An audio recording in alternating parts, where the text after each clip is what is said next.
Je sais ce que je veux, je suis forte, je suis grande, je ne suis plus la petite fille qui chantait musique Sauvé-Vime. Je chante encore musique Sauvé-Vime, mais je le chante parce que c'est le morceau qui a commencé ma carrière, parce que c'est un morceau qui ne mourra jamais, mais pas parce que je suis fragile. Qu'est-ce que pour toi être une femme libérée aujourd'hui? C'est être capable de choisir de vivre, de choisir la manière de vivre sa féminité.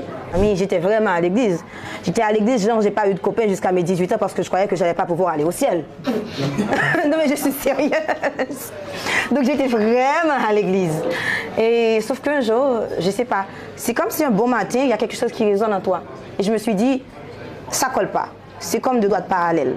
Ça peut pas, elles peuvent pas se rencontrer. Tu peux pas être noire et haïtienne.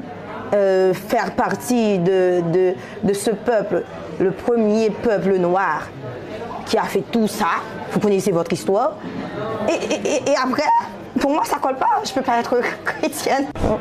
On porte le pays sous notre peau. On porte le pays partout. Mais on est haïtien, on est rempli de vie et on veut vivre. Et l'heure, c'est l'une des dernières choses qu'il nous reste dans ce pays qui meurt.